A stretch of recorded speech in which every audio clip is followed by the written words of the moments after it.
Hello, friends and family. This is Leontino Swagwu of Liberating Tamar Incorporated. Welcome to Session 3 of Liberating Tamar Presents Truth Talk.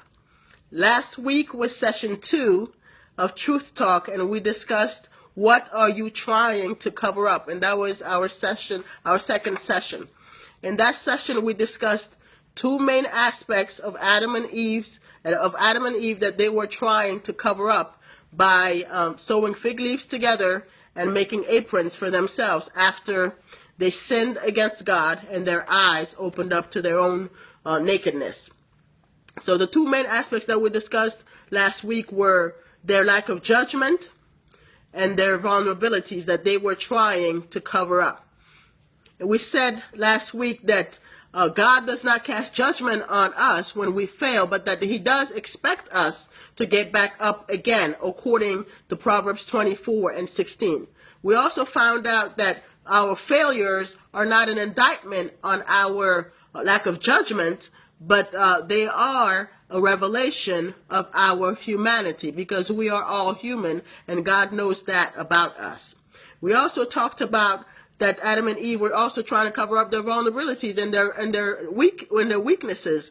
That despite the fact that they were made in God's image and in God's likeness, they still had a propensity to sin, a propensity to fail, because they did have, in their humanity, they did have vulnerabilities and weaknesses. And we said that we must remember that God's power is manifested through us to empower us to break every cycle of failure, every cycle of defeat, only as we acknowledge and embrace the reality of our own frailty, and that is according to 2 Corinthians 12:9. And today's session is part 3 of what are you trying to cover up? How many of you know that shame does not come in one day? We don't wake up one day and become full of shame. Shame is either taught or it's revealed. What do I mean by that? What I'm saying is that shame is not mystical, it is not magical, it does not come from nowhere. And I can prove it.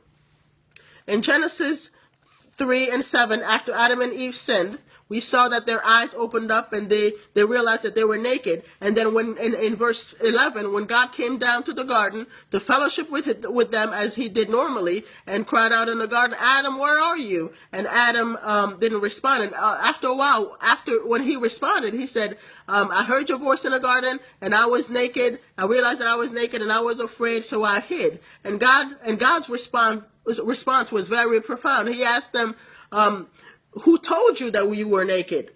Have you eaten of the tree that I commanded you not to eat of?" So basically, what God was trying to say is that there are only two ways in which you could have known that you were naked. Either someone had to tell you that you were naked, or you had to disobey or violate my commandments. This is very powerful. What God told Adam and Eve in the garden, it is what he is telling us today. If we are plagued with shame and condemnation today, it's one of two things. Either somebody told us something about ourselves and we believed them, or we disobeyed God. God gave us an instruction that we violated, or he told us not to do something and we violated. These are the only two situations in which we can find ourselves plagued with shame and condemnation. Point blank and end of story. That is it. So someone may have told you that you are fat, that you are unattractive, and you believe them, and now you are full of shame. Your daddy may have told you that he wants nothing to do with you. He abandoned you, he rejected you, and now you are full of shame. Or you disobeyed God, you slept around, you had an abortion, you had an STD, you had a child out of wedlock, and now you are full of shame. These are the only two ways where you can be plagued with shame and condemnation today. And this is what causes us to now take matters in our own hands and try to fabricate situations to cover our own nakedness. So this week, we are going to discuss another aspect of Adam and Eve that they were trying to cover up. And that aspect is their lack of maturity. In Genesis chapters 1 and 2, we saw that God created Adam on the 6th day, And then he rested on the Sabbath day, which was the seventh day. And then after that, he placed them in the garden and gave them instructions to tend the garden. So we see that Adam could have not been older than 2 days. He was wet behind the ears. He was immature. The Apostle Paul tells us in 1 Corinthians 13 and 11 that when he was a child, he spoke as a child, he thought as a child, and he reasoned as a child, according to the New International Version. But when he became a man, he put away the things of childhood. What that scripture is saying, that our level of maturity is reflected in the way that we behave. So if you are immature, you will behave in a way that reflects maturity. And if you are immature, you will behave in a way that reflects immaturity. And as Christians, our maturity is also revealed in our obedience or lack of obedience to God's commandments.